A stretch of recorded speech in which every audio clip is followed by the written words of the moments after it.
I am Kevin Gordon, the camp director of Camp Kupugani. I'm Natasha Jackson, and I run the kitchen as well as I'm the kind of co-owner of Camp Kupugani and mom and many other things for camp. My first experience at camp was as a summer job. I was placed at a summer camp as a tennis pro in my, I think, junior or sophomore year of college. And was amazed by camp, and I was blown away at the impact that camp had.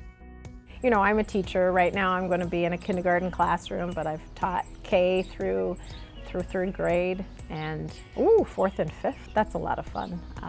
I got my teacher's certificate in California, and I've been doing that along with camp for the last, it's going on a decade, I think. Well, I traveled to Europe when I was much younger, and then probably the most impactful travel I had, I went to Africa for 5 months.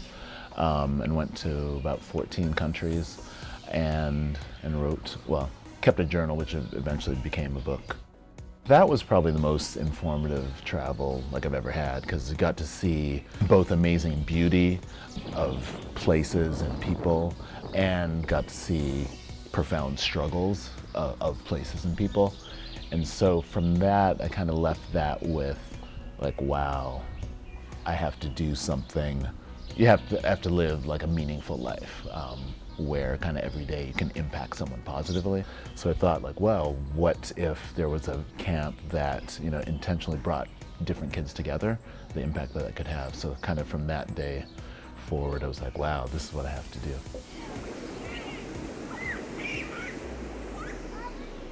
So there's a lot of stuff that we do intentionally to get kids thinking about, you know, things that they might not necessarily, whether it's like empowerment type issues or girl power type issues or identity or diversity type issues.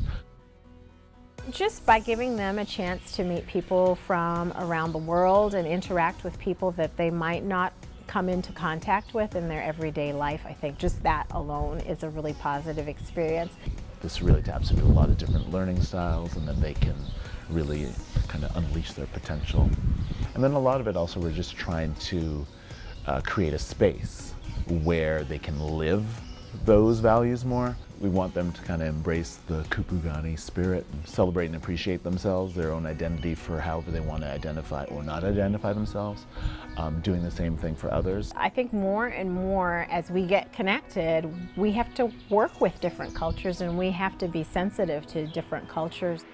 Just being respectful of other people and their values and what they want in life, I think is probably the most important thing, and the golden rule of making sure that you are treating others the way that you want to be treated, I just think makes the world a better place. You are you for how you want to put yourself forward. And then really just carry that confidence into whether it's the school year or whatever. So a lot of times we find that we get kids looking forward to it, like, wow, I'm looking forward to camp for these reasons. Some of them get to carry that momentum forward for a while, maybe all the way to the next year. And for some, like, it's just fun, and which is also great. It's like you can just have a great 2 weeks, or you can just have a great 4 weeks. Like here we have this positive peer pressure where like girl power is celebrated, where you can be goofy and it's not like, oh, who's watching? Where you can be super smart and that's a great thing. A lot of times, especially for women, your self-esteem is very much tied to your body image and the way you look. We cover up the mirrors at camp, not the whole time through, but partway through camp. When it starts is always a fun thing, and it's always kind of a shock. Like, where's the mirror? What can I do? And then once they get past that, they're like, oh, okay. You know, this is just kind of just a reinforcement of, you know, what we should be kind of focused on at camp. And then you just see them come out and like, you know, usually the hair is done and then it just slowly, it just starts being like, wah! So it's cool. It's really cool to see the change that happens. Being able to help them tap into this limitless potential where the girls can be freer versions of themselves, or the freest version of themselves. It's just not about the hair and the pretty and the bling. You know, the inside parts are more important.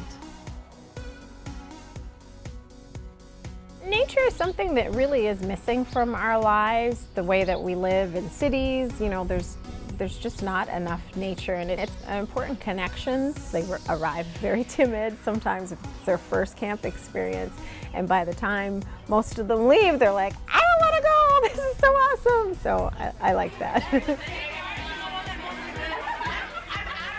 They embrace it, and then they get excited when they you get a chance to see a deer or wild turkey or different aspects of nature. So that's or they see a hawk or a turtle. My favorite activity at camp, I would say dam jumping is awesome. I try crate stacking. I'm not as good at it, but I enjoy it.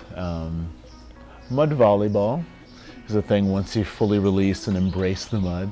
But really all activities at camp. My current favorite is 9 Square in the Air, which is awesome. The rock climbing, that's my favorite. I haven't done it very much. I've done it in my kitchen shoes because I just run down there and I go up real quick. But I think that's my absolute favorite. It's a physical reminder of, yes, I can do that, or yes, I can try that, and maybe I won't get it the first time, but I can keep going back and then I'll get it. And that's an important lesson to learn, because even as a teacher, I notice a lot of kids, they will try something once and then they're done. And I'm like, nope, it doesn't work that way. If you really want it, you have to keep at it and keep trying for that success, because it's just not going to be handed to you. They should be able to celebrate and appreciate themselves for who they are on the inside, and not necessarily, for this exterior, the exterior trappings that are sometimes over-celebrated. I hope they feel more confident, and I hope they, at the end of the day, just feel happy that they came to camp and that they had a really great experience, and that they would come back to camp again in the end.